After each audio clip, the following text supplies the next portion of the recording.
Welcome everybody who's joined us today. A quick agenda for what we hope to cover here today.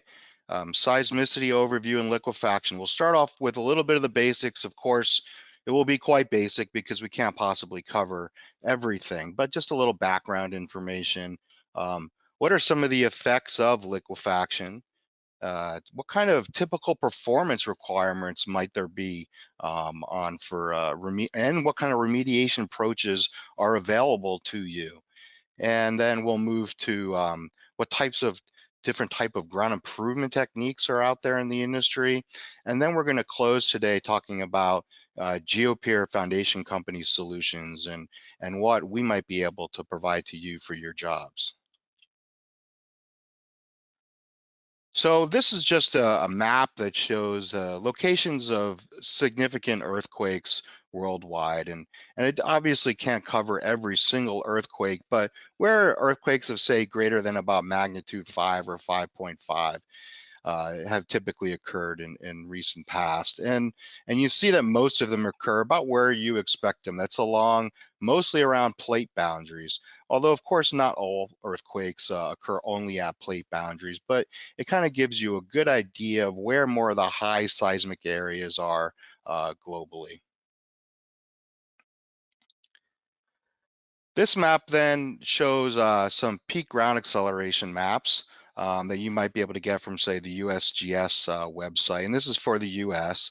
And one of the things is, what's happened over, say, the last 20 years or so, and mainly it's not that sites are rendered more liquefiable than they used to be 20 years ago. It's that the ground motions have changed, and the ground motions have changed because the design basis for the earthquakes have changed from, say, on the left-hand side of this slide, you see 10% probability of exceedance in 50 years or a 500-year return period. And so that captures, maybe less earthquakes that have a much longer return period expectation. And so the ground motions are maybe not as high. But on the right-hand side, you see a much longer duration, a 2% chance of occurring in 50 years, or the 2,500-year return period. And so now what it means is that more sites are now susceptible to liquefaction just simply because the peak ground accelerations and ground motions are much higher than they were, say, 20 years ago or so ago. um, so what is liquefaction, right? So, soil liquefaction occurs when you have loose soil deposits subject to significant amplitude and duration. And generally speaking, those deposits are usually granular, although silts can also be susceptible to seismic settlement. They have to be saturated, low density, so they contract under after shaking. And other two key components are the shaking needs to be strong enough to cause that densification, and it has to be long enough in order to sustain pore pressure buildup in the soil to generate a condition where those soils then want to contract after the shaking has finished.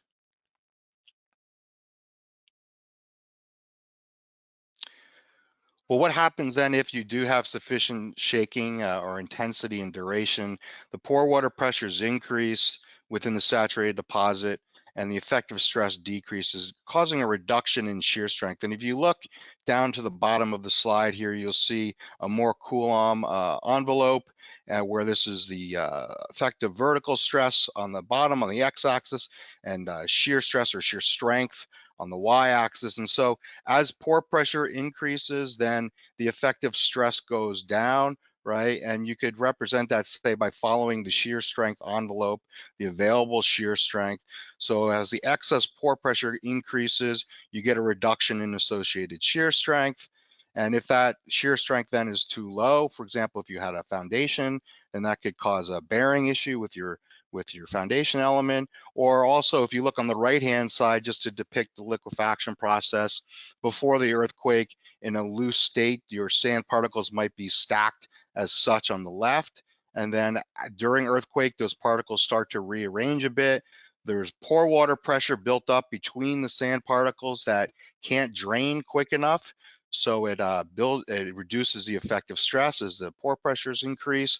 And then after the shaking is complete, the pore pressures go back to an equilibrium, back to a hydrostatic condition, which then results in the settlement of the sand particles to a shape similar to what you see here. Great, so that's what liquefaction is. Let's talk a little bit about first, how do we evaluate the whether or not liquefaction might occur at your site? And so, first of all, looking at the demand from the earthquake, you have an earthquake loading, which is expressed in terms of a cyclic shear stress, which I think most of us are all familiar with. And that liquefaction or the cyclic shear stress is related to an amplitude, which is the maximum acceleration. And then it's also related to the duration or how long the shaking occurs, which can be is basically related to what the earthquake magnitude is, moment magnitude of the earthquake. Well, looking at Seed and Idris simplified expression back from as early as 1971, you can see here is Seed and Idris decided, let's take a complex dynamic problem that shakes, and let's turn it into a more simplified expression in looking in terms of statics. And we can work with statics a lot more easier than dynamics. So they related this simply through Newton's second law and said force is equal to mass times acceleration. And then also you can say force is equal to a shear stress over an area. And they simply then resolve this by solving for shear stress. So you have a force divided by an area, and that force is equal to mass times acceleration.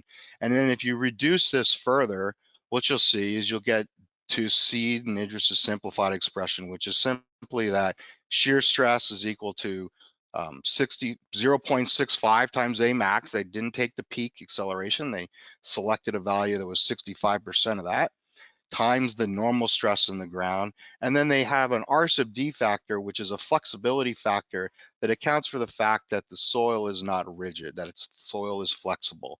And then in order to make it dimensionless, they normalized it by the effective stress. So this is your cyclic stress ratio, tau over sigma v prime.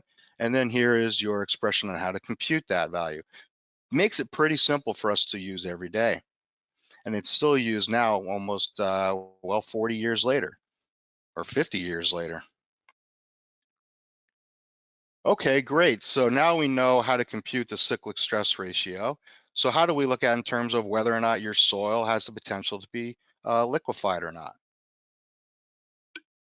Well, this is a figure taken from Idris and Boulanger in 2008. And what this shows here is that if they looked at empirical correlations with sites where SPTN values were taken at the site of sites that liquefied and didn't liquefy. And then also there's other charts for things like CPT cone resistance and shear wave velocity. But this chart you see is that this figure shows that the cyclic stress ratio here on the y-axis and the equivalent N160 clean sand value. So an N value corrected for overburden pressure and 60% of theoretical hammer energy, and then also for fines content. And then if the data points plotted to the left of this line, well, they plotted all of the, they plotted all the points, and then they drew a trend line in there, right? So the closed symbols here all show soils that did liquefy, and then all of these open symbols showed soils that did not liquefy, and they drew a trend line. And then they have an expression so that you could actually put that into, say, a Excel spreadsheet if you wish to calculate this trend line. However, what this basically shows is that, here's your factor of safety equal to 1, if you will. So if your SPTN values are greater than the trend line, then your liquefaction is unlikely to occur. Now, those were really for sandy soils, granular deposits. There's lots of work by many folks out there, in particular Bray and Sancio and Idris and Boulanger, which talk about the potential for seismic settlement of fine grained soil, specifically silt. And so in this particular case, what's of interest is what's the plasticity index of those soils? Bray and Sancio say, well, if it's less than 12 and it has a water content to liquid limit greater than 0.85, then you need to consider that there'd be more sand-like behavior. And Idris and Boulanger say, well, if your PI is less than 7. So, somewhere around 7 to 12 or maybe 10. But anyway, if you're looking at the seismic settlement potential of higher fine content soils and silts in particular, the plasticity index is probably something that's going to be of interest to you. Well, what happens if, what are the effects of liquefaction? And here are a few photographs that show some relatively recent examples. So these top two photos here are from an earthquake in Ecuador, which I'm going to speak to a bit in a little while. And this is a bearing instability or even a lateral spreading issue below a roadway embankment, and then also some sand boils here. So as the liquefaction occurs, that sand is and silt is under high pressure. You have a crust of material that's maybe not thick enough to prevent the expression of that liquefied ejecta coming to the ground surface. So it forms a pathway and then ejects that liquefied material up to the ground. And in the bottom, what you see are some photos from the earthquakes in Christchurch, New Zealand, about 10 or so years ago. These are all liquefied sand deposits and ejecta in a residential area. You see all in the roadway here, and you can see the amount of ejecta here in the road here on this photo on the right-hand side. How about the structural effects, though? So from a structural effects perspective, piles have performed very well in earthquakes. There's some considerations there. For example, if you have a liquefied soil layer, what type of induced or additional bending moments and lateral loads do those piles need to resist, and are they designed adequately? But if you can predict that prior to the earthquake occurring, then the structural engineer can certainly design to accommodate that additional loading. On the top right here is a structural failure you can see. Fortunately, the building is standing, so life safety was likely maintained here in this event, but still some structural related damages because of some liquefaction here as well. And then on the bottom side left here, you see a building that has tilted quite a bit, 25 centimeters. So that's almost about a foot of differential settlement. And this small house here you see has tilted also because of liquefaction related issues at that. So some effects on the structures as well. Well, that leads us to performance. So what are the performance requirements, and what kind of standards are there, if any? So I think number one, it's important to note that the safeguard, the International Building Code's primary purpose, one of their main purposes is to safeguard the public health, safety, and the general welfare of occupied structures. And then secondly, I would say that, the performance criteria is established based upon an acceptable performance criteria for the life of the structure that meets or exceeds the minimum requirements. So for example, minimum requirement may be life safety, depending upon the importance of the structure. If it's an essential facility that needs to remain operational, say for fire or ambulatory, things like that, areas where you need to shelter people, then those need to remain fully operational. So depending upon the type of structure and what the key stakeholders for the project desire as far as the outcome of their structure can depend upon what's an acceptable performance criteria after the design event. So just to recap that, number one, life safety is the minimum requirement that we're bound to and must achieve. And secondly, additional serviceability is project specific. Well, how about that project specific requirements, and in looking through the International Building Code and section 1808.2, what you'll see there, it says for foundations in these seismic environments, you need to provide one, meet the allowable bearing capacity, so you need to prevent bearing capacity failure. And then two, it says differential settlement is minimized. It doesn't discuss the total settlement. And in fact, it's difficult to really ascertain what minimized differential settlement is. So if you look in the ASCE 7-16 code, section 12, and the ASCE 7-16 is the minimum design loads and associated criteria for buildings. There are some tables there. And so what you'll see here on the left-hand side is based on risk category 1 or 2, 3, and 4. 4 is the essential structures, critical structures, and different types of structures, just very generally stated. And they give basically a threshold for differential settlement. So on the right-hand side, I just computed that, say, for differential settlement over a certain distance of 30 feet or 9 meters. And so for single structures with concrete or masonry wall structures or other types of single story structures here, that works out to be about 1 3/4 to 3.5 inches of differential settlement over 30 feet. And for the critical structures, essential facilities, it's 3/4 of an inch. So much tighter criteria for that type of performance that's needed.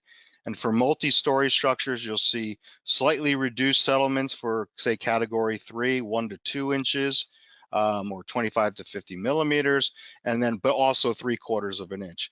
So that says the differential settlement is pretty flexible. So it really is a matter of having the right conversations with the design team, the structural engineer, the geotechnical engineer, and the owner developer, or whoever is going to be, the key stakeholders in this job, to make sure, hey, what do I need to have at the end of this, based upon the design life of the structure, and then also based upon the risk hazard for this earthquake. Well, why is differential settlement threshold important? Well, first of all, liquefaction is often global. I know oftentimes when we're involved in our projects, and I think I say I fall into this category sometimes myself, is we're focused on our site, we're focused on our building, and but liquefaction is not a building specific phenomenon. If you have liquefaction, more than likely it's a global issue, which means it happens in over a broad area. And I'll show you some slides of that for New Zealand in a little bit. So what that can mean is that, you have settlement occurring outside and within your structure. So how do you control it to a tolerable limit that the structure performs adequately? But then also maybe you have some utilities that are connecting to the structure, and how will those perform if you have too much differential settlement between the structures going from the outside of the building to the inside of your structure? But also, there are cost impacts to that too. The ground motions continue to stay high and get higher in some cases. It can be cost prohibitive to design for very low thresholds of either total or differential settlement, depending upon how poor the site is. Um, for example, designing to a threshold that is normal for sustained loading conditions, say 1 inch or less of total settlement and a 1/2 inch of differential settlement, may be cost prohibitive for your site, depending upon how deep the liquefaction is, um, you know, uh, how widespread it is, and depending upon what the anticipated cost of the overall development is. And then also another thing to consider is, what's the probability of this event happening? Yes, it's a 2% in 50-year event. So what type of performance would the owner or the key stakeholders desire to have as an outcome after this event has completed? I will note that there are some agencies out there that will look at different levels of shaking or return periods, if you will. So, for example, in New Zealand, oftentimes they'll look at what's the 50-year return period, peak ground acceleration, and know that they need to have a very good performance for a 50-year return period for the earthquake. Maybe that one is more about 25 millimeters or less of settlement. So just some things for consideration. Great. So that's really the background more on liquefaction and triggering, and some, what are some of the outcomes of liquefaction? Uh, what types of remediation techniques are available out there? Well, I'll just talk about a few briefly here. So removal and replacement, always a tried and true method. mechanism is full or partial removal of that liquefiable soil. That can be tricky. Deep foundations, been around for a long time, have excellent performance as long as the piles are designed to accommodate the lateral loads and the bending moments and any issues with down drag related to liquefiable soil and such. And then also ground improvement. And there's lots of different methods for ground improvement out there available to you. And from a mechanism and how to remediate the liquefaction, densification, of course, cementation, drainage, stiffness, variable items out there. From a performance standpoint, they all do pretty well. Removal and replacement, good to very good. Deep foundations, very good to excellent. And ground improvement, I would say good to excellent. So a broad range, but lots of experience as long as things are done well and things are accounted for properly. Some pros and cons. Removal and replacement, contracting's pretty easy. There's a lot of different earthwork contractors out there. You can get a good price from a lot of those contractors. The cost, it can be low if it's a shallow removal. So for example, if you've got a site where the geotechnical engineer believes or you believe that you can remediate the liquefaction to an acceptable level by doing a partial removal and replacement, and it's not too deep of an excavation, then maybe it's a pretty low cost. But if you have to go deep and if you have to go below groundwater, that can be really troubling and may be impractical to do. So it's very hit or miss there, if you will, for removal and replacement related to liquefaction. Deep foundations, pretty simple to contract, lots of contractors out there. Really it's really not that difficult to design in terms of as long as the structural engineer knows what their allowable stiffness parameter values are for lateral loads. From a cost perspective, it's typically a higher cost. Higher cost, if you need a structural slab, it can be quite costly. You just need to accommodate down drag and increased shear and moment on piles.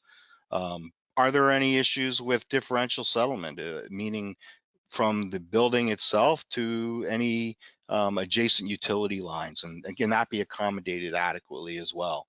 But it's excellent performance and the cost can be high as well.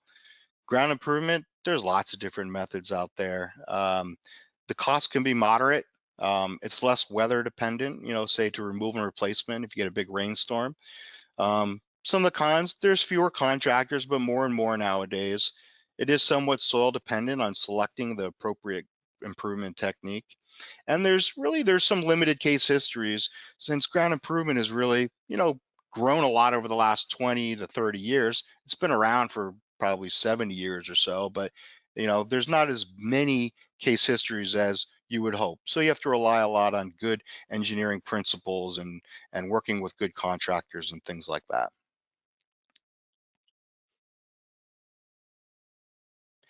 Well, let's look at just a few ground improvement techniques and just from a historical perspective. So early forms of aggregate piers from J. Keller in 1930s using sand, vibroflotation techniques.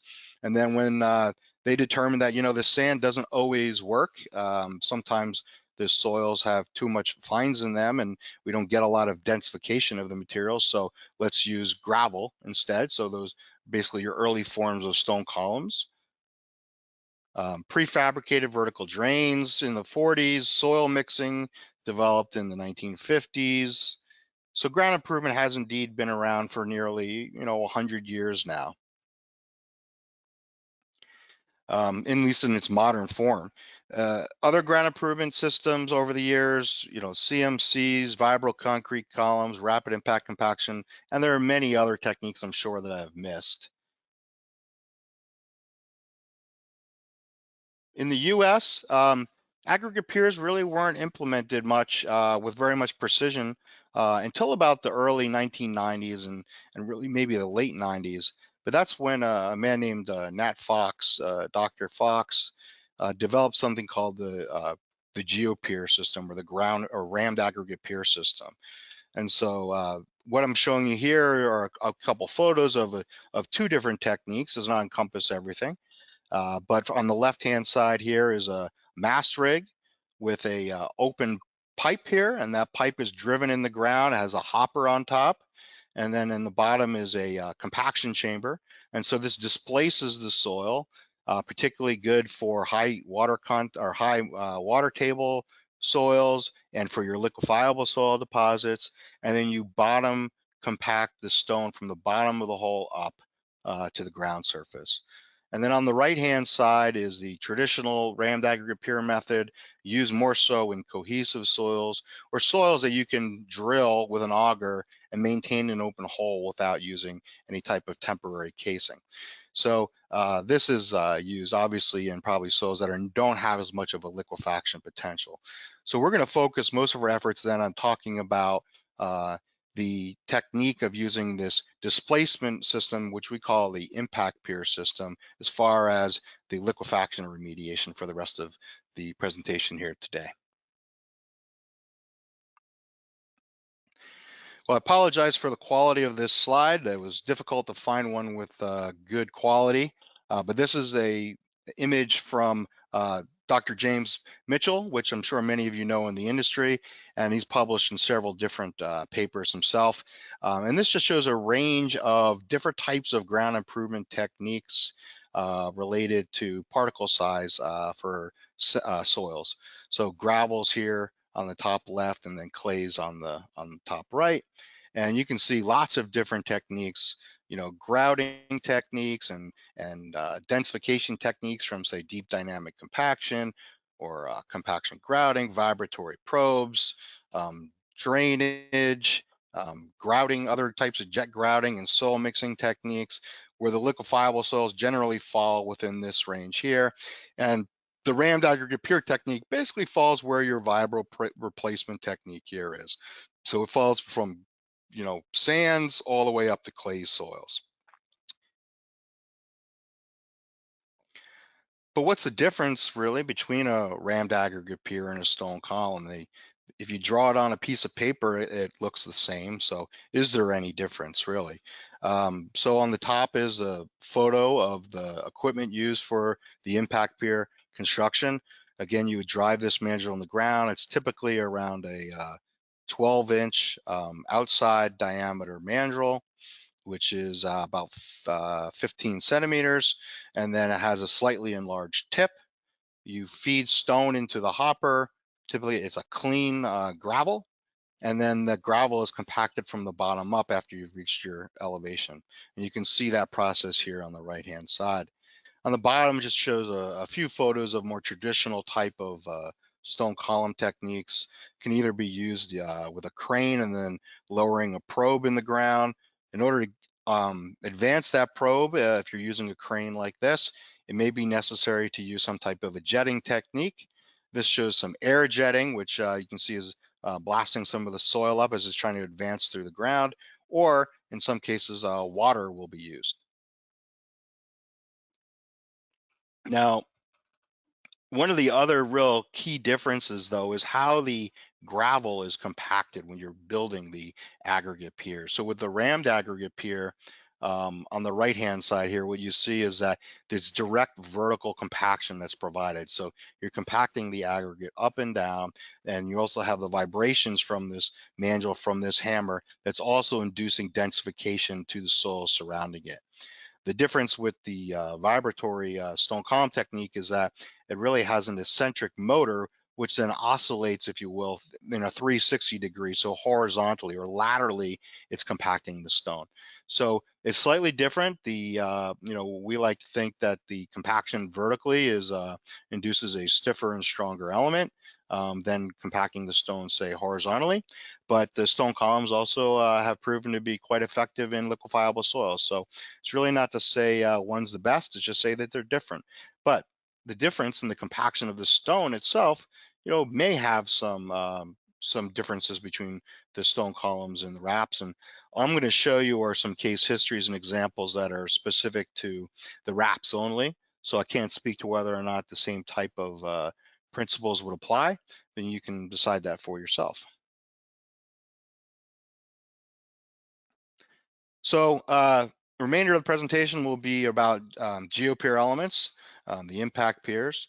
And so how can a rammed aggregate pier help with liquefaction remediation? Well, first, the Rammed Aggregate Piers, the wraps, are too dense themselves to liquefy. They're compacted to a very dense of the critical state line, if you will. And so they themselves are stiffer and denser than the soil surrounding them. Two, by densification, so inducing densification of sands, particularly if the fines content, the silty fines, is less than about 20%. So with any type of densification technique, it often gets more challenging to induce a significant amount of densification once those fines get greater than about 20%. But there are other advantages that there might be there to help you as well. Increases in horizontal stress, so increasing the lateral stress in the soil. And how does that help? Does that help with liquefaction resistance? Increasing the composite stiffness, so you have the soil that's been improved around the element, and then also you have a stiffer element that's constructed at the location where the wrap element is being installed. And then the piers are permeable, so drainage has maybe some secondary benefits as well. Well, first let's show some slides about densification. So this is a site in New Madrid, Missouri. It's an area, if you're from the US, you may know is seen some significantly large earthquakes, so about 150 or so years ago, about 7.9 or 8 magnitude earthquake. And this is right kind of near ground zero there. This is some CPTs that were performed at the site. These were impact piers. The diameter of the impact piers are about 500 millimeters, or about 20 to 24 inch in diameter. They're constructed in a 7.5 foot on center triangular spacing. It's about 2.2, 2.3 meters on center. And the blue here represents the initial CPT value, so before inducing any or installing any of the elements. What you'll see here is that there's a crust of material that's quite clayey, so not a lot of improvement. But then the red line were CPTs that were performed at the center of this group of 3 elements, or the triangular spacing of the elements, one day afterwards. So a significant amount of improvement from about 10 MPa tip resistance or cone resistance to roughly 20 MPa, so about a doubling of the tip resistance there. And then of interest was to see how much improvement is gained with time. And so the researchers here came back 30 days later and showed that that tip resistance increased from about 20 to 27. So almost a 50% improvement from day 1 to day 30. And so of interest here perhaps is that one, when you have clean sands, you can get a tremendous amount of densification. That will significantly help your liquefaction potential. But then also, there is improvement with time, and that time does decay the longer you go. But maybe the first 30 to up to perhaps 45 days, you will still be seeing some reasonable amount of improvement. So if you go out and just test your site, say 2 or 3 days after the installations, maybe if you're not getting exactly what you're looking for, come back in a few weeks and it might be a bit better. Good, so that's just an example of the types of densification you might see with the impact piers. The next sections is I'd like to speak a little bit about some lessons that we've learned from different sites around the world. And specifically first, I'll talk about some sites in New Zealand. These were all after the earthquakes occurred in New Zealand through some trial programs that were done with researchers around the world. Then Ecuador, which had a recent earthquake there about 4 or so years ago. And that was actually a site where there were impact piers installed prior to the earthquake for embankment support. And then a recent testing program that we were involved with in Italy at a site that had liquefied previously from earthquakes in Italy, recent earthquakes in Italy, and this was also post-earthquake. So trial programs in New Zealand and Italy, and a case history in Ecuador. So first, this is a map here in Christchurch, New Zealand, following an earthquake event in 2011, magnitude 6.3. PGA of 0.45 G. And what you see on this map here is that here's the epicenter. There were many earthquakes in this area, in this region. This is one of the stronger ones that was closer to the city and produced a fair amount of damage. And you see in red here is this is all liquefied soil areas. So as I mentioned earlier in the presentation, liquefaction can often be global and on a broad base and not necessarily just the site that you're looking at today. Some observed correlations that were of interest. This was from others, from research that was done from international team of experts, specifically a man named Jord van Boulegay, who works at Tonkin and Taylor there in New Zealand. And what you see here is that there were some interesting observations that they found. They found that this area here, and these are just arbitrary lines that I've drawn in there, but you'll see here is that lots of liquefaction in this area, some but not as much widespread over on this left-hand side. And if you look at this geologic map here, the soils are generally pretty similar. You have these fluvial sands, silts, some lusts, loose alluvial deposits in some areas. But what they were wondering is how come the soils are generally the same, but in this area there was not as much liquefaction? And the keen observation that they made was that, well, to the left hand of this blue line, there was a crust of material that was non-liquefiable that was thicker than that crust on the right-hand side. It was more like greater, 3 meters or greater thick on the left side and less than 3 meters thick on the right-hand side.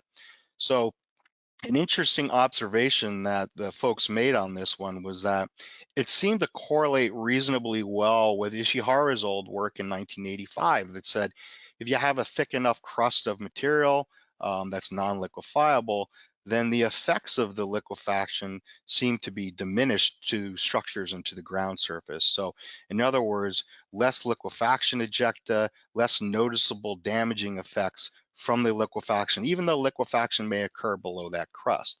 So I just found that to be very interesting.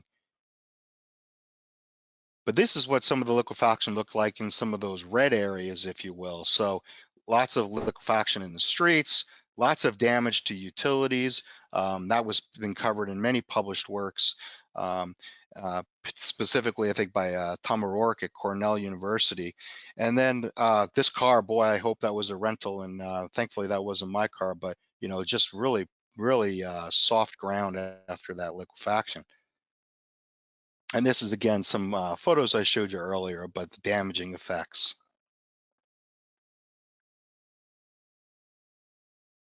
This is the central business district, and you can see how vacant this appears to be. And to be fair, most of this is because of structural related damage, because the building codes at the time really had not been designed. The structures hadn't been designed to accommodate such a high ground motion.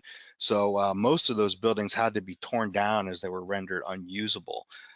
But there was certainly a lot of damage in the Christchurch area, and there is a government agency there in New Zealand called the New Zealand Earthquake Commission.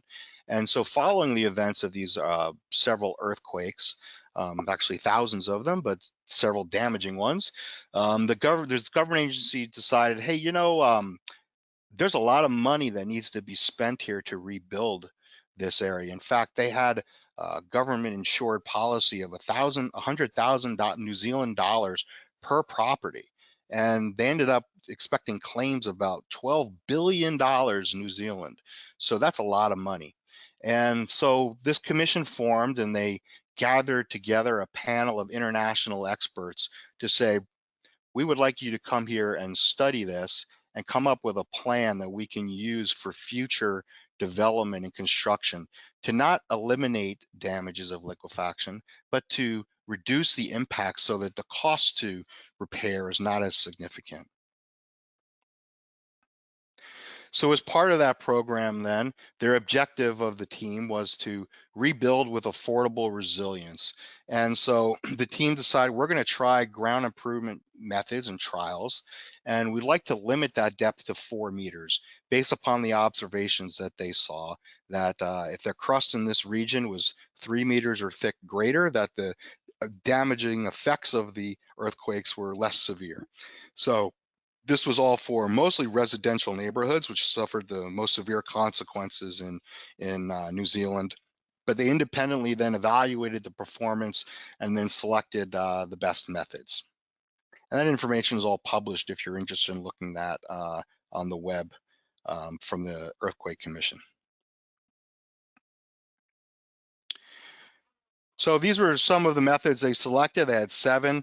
You can see there were things like creating reinforced gravel pads, rapid impact compaction, the Rammed Aggregate Pier elements, driven timber poles, low mobility grout, and horizontal soil mix beams, and other types of things, resin injection. So I'm only going to speak to really the Rammed Aggregate Pier performance in the interest of time and just show you a few slides of what that looked like. So this is what the ground improvement using the impact piers, if you could imagine, looked like, was creating a crust of material with maximum depth of about 4 meters deep, but still leaving liquefiable soil below the bottom of the ground improvement elements. And then several different types of testing procedures were used. This is what the area of the sites were. So the most damage here was along this river called the Avon River, and these red areas were the most severely impacted zones. So they selected sites in the most severely impacted zones for the worst case conditions. This is one of those sites. They did things such as blasting charges around ground improvement panels, so blowing up the ground. They had folks from University of Texas in Austin doing some ground seismic shaking with a large truck. They measured cross-hole shear wave velocity testing. They did CPTs both before and after, and lots of different testing, pore pressure measurements from the blasting process as well. The Rammed Aggregate Pier panel here had an area ratio of about 8%. That's about 2 meters on center. And you can see here as they measured the shear wave velocity both between elements, so kind of between here and here in the soil only, and then across the soil and the impact pier elements to get more of a composite behavior as well. First, this is just the results of the um, blasting program. And so they put some steel plates on the ground over the different panels, the untreated ground, as well as all the different ground improvement methods. And this slide is just really intended to show you really 2 things. One is on the bottom here you see is total settlement, and recall that the elements did not completely penetrate the liquefiable soils. And then this also just shows differential settlement or tilt. And the yellow circles here show the unimproved or natural soils. The red circles show the panels that had impact pier, ground improvement elements below them, and everything else is just different techniques that were used. And the wrap panels showed the best performance out of all of the ground improvement, or was one of the best. Here's just shows the measured excess pore pressure ratio, and this is just to show that if the excess pore pressure ratio typically gets above a threshold of about 0.8 or so, then that may be the onset of triggering liquefaction, and you can see with the wrap panels are generally below that threshold. So really good performance. Well, let's look at some more quantitative information relative to the properties of the soil and the piers. So you'll see here the soil profile, more just depicted in fines content. But again, the elements go from 0 to 4 meters deep. And then you have a very silty layer near the ground surface. Groundwater is about 1 meter below grade. And then it gradually transitions to more sandy soils, silty sand, and then SPSM materials below about 3.5 meters depth. You look at the pre and post improvement, what you'll see is the blue line is a pre-improvement value, and these green lines then are post-improvement. And you'll see small improvement to no improvement in the silt, increasing improvement in the silty sands where the fines content is decreasing, and very good improvement in the clean sands. And in fact, you get improvement below the tips of the piers as well for at least another meter or meter and a half below the bottom of the installed depth. Let's compare that also to the cross-hole shear wave velocity testing. So the blue line shows the pre-improvement conditions or the free field conditions.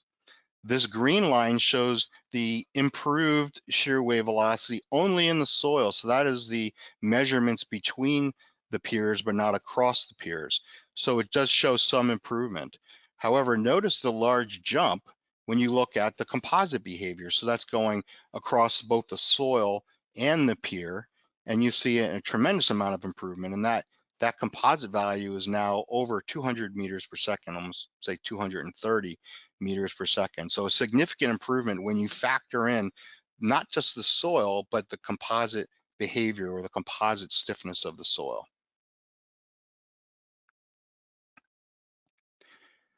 Well, this is that big shaking machine I was just mentioning earlier. This is called the T-Rex. This is from University of Texas in Austin, Ken Stokey and Brady Cox, to name a couple folks. And so they brought this big monster out there, and then they then shook the ground to try to generate as much acceleration as they could, and then measure what the cyclic shear strains were. So on the right-hand side, what you'll see is the blue line is the natural soil, so a free field condition. And then the red line is when you're looking at a composite behavior. And so you can see there's about a 50% or so reduction, or say almost 1 order of magnitude reduction in the cyclic shear strains. So that's good news too, relative to looking at the effects of the earthquake shaking. If you can reduce the cyclic shear strain, you're doing some good there. Great. So that was case histories of some trial programs done in New Zealand post-earthquake events. The next example will be a project in Ecuador that occurred.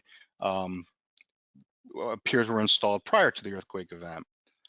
This is on the coastal area of Ecuador. This is a Briseño embankment job. The soil profile here is about 5 meters of liquefiable soils, SPTN equal to 2 to 4, with sands with a fines content of 10 to 40%. So mostly SM soils. And then below that 5 meter depth was a dense non-liquefiable silty sands, silts, and some hard clays. So upper 5 meters is liquefiable. You can see this is in a pretty wet and alluvial type of environment here along the coast. Here's an aerial photograph of the location of that embankment.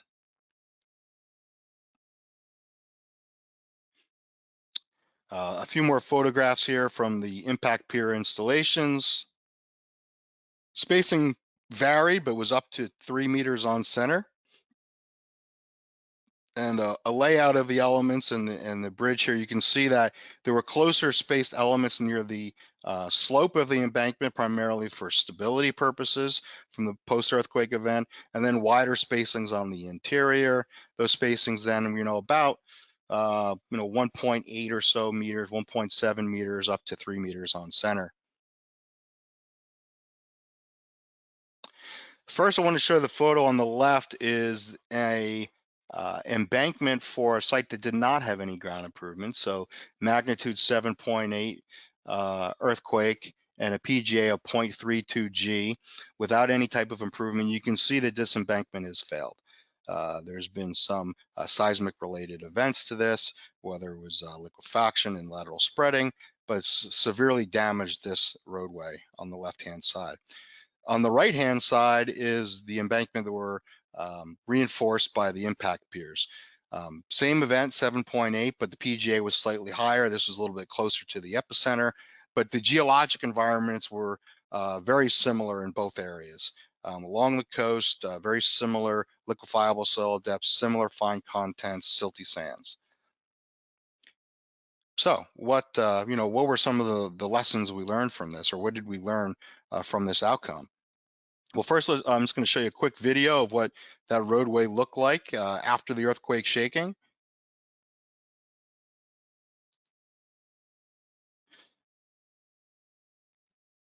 And what you can see is very little noticeable issues with the roadway. You can see cars driving on it.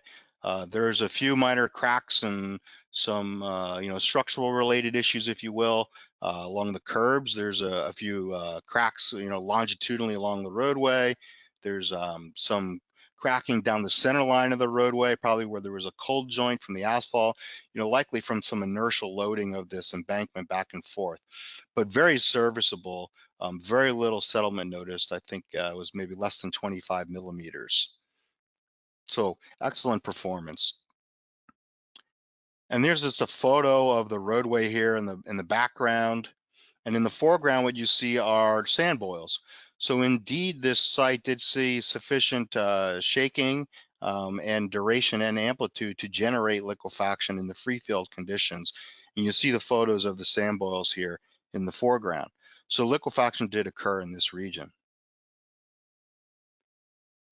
Well, again, we worked with some international experts, again, from University of Austin in Texas, as well as in Italy and locally in Ecuador, to go out and do a post-reconnaissance effort to evaluate the soil conditions in this embankment. So SPT and CPTs, DMTs, and then also direct push cross-hole shear wave velocity testing was performed after the earthquake event. And when you see here is a profile, fines content at 10 to 25%, the embankment, and the liquefiable soil layers were represented between these two red lines here. If you look at the CPT tip resistances, what you'll notice is that for the lower fine content soils, this is the I sub C values of 1.3 to about 2.05. That's generally about, say, 15% or so less silty fines. Most of the soil, or half of the soil, was densified to a point where liquefaction wouldn't trigger. But still, some of the soil below that embankment should have liquefied, or perhaps did liquefy, but the effects were reduced. But if you look at the soils that are more silty, you will see only small amounts of improvement there.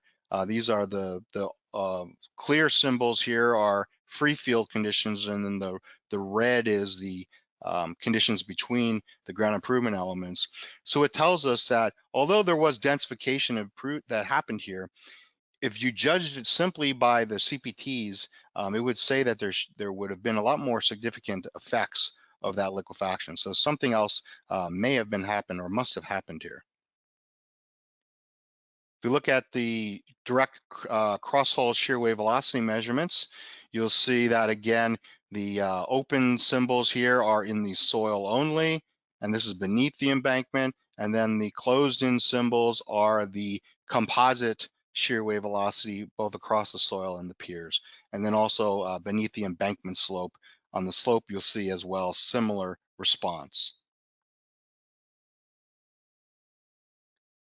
Well, from a pseudostatic analysis, if you were to run the pseudostatic analysis, and for the case where I'm not showing you here is if you had done no improvement at all, what was computed is that this factor of safety would be about 1, it was maybe 0.98 or so.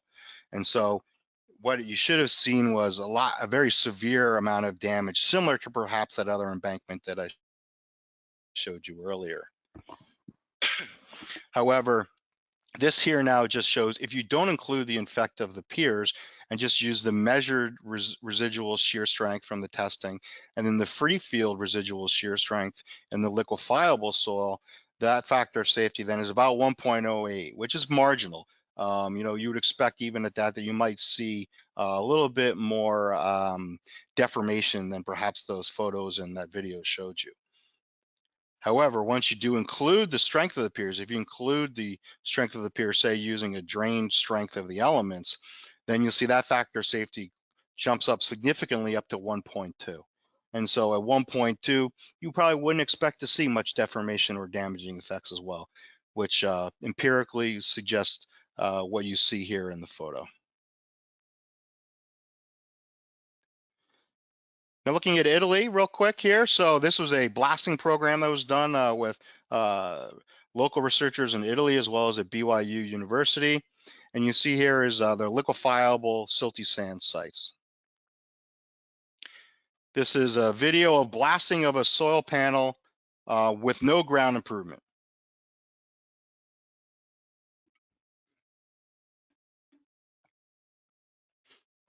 What you see is, in a minute, you'll see the water coming up a lot more substantially. You see the local authorities were very keen on what was going on. So you can see water is bubbling up inside the panel area. You can see sand and silt ejecta at the ground surface. So clearly they were able to induce at least enough energy here to induce similar responses you might see from a liquefiable soil. Okay. Now this is the panel that had impact piers installed. Again, they were on the interior of this panel here, and this is about 2 to 2.5 meters on center. You see the ground shaking or exploding from the charges. You see water is ejecting out of the casings where the charges were set off. What you will see is that there's really nothing in terms of water or sand ejecta coming up on the interior of that panel where the impact piers have been installed. So here's just a comparison from an aerial view, the improved panel here on the left, the natural panel on the right, significantly better performance on the interior of this panel where the impact piers were installed. Just some in situ testing results, cones, you can see this is the improved value. So indeed, some densification at this site as well. However, also measured lateral stress using a seismic dilatometer, and that dilatometer showed some significant increases in the lateral stress of the soil as well, comparing the dashed line versus the free field condition in the black line. So just to kind of summarize things a bit, well, what are the benefits of using Geopier ground improvement for liquefiable sites? Well, first of all, densification where possible. Densification is always the most proven technique, and certainly when the fines content is less than maybe 20% silty fines, that's a more achievable value. However, don't forget that it's not just the worst case location between the elements, because the effects of the dense Rammed Aggregate Pier elements will help further reduce that liquefaction. So maybe things are less conservative than just evaluating the worst location on your site in terms of the center of a group of elements. However, if densification maybe doesn't quite get you there, what are the other things that maybe can be considered relative to providing additive benefits? Lateral stress is a possibility. The composite stiffness of the soil, say in terms of the shear modulus values, and then drainage as well, may also provide you some additional benefits. Well, I really do appreciate your time spending with us today. And thanks very much for your kind attention. And I wish you the best to the rest of your day. Thank you very much.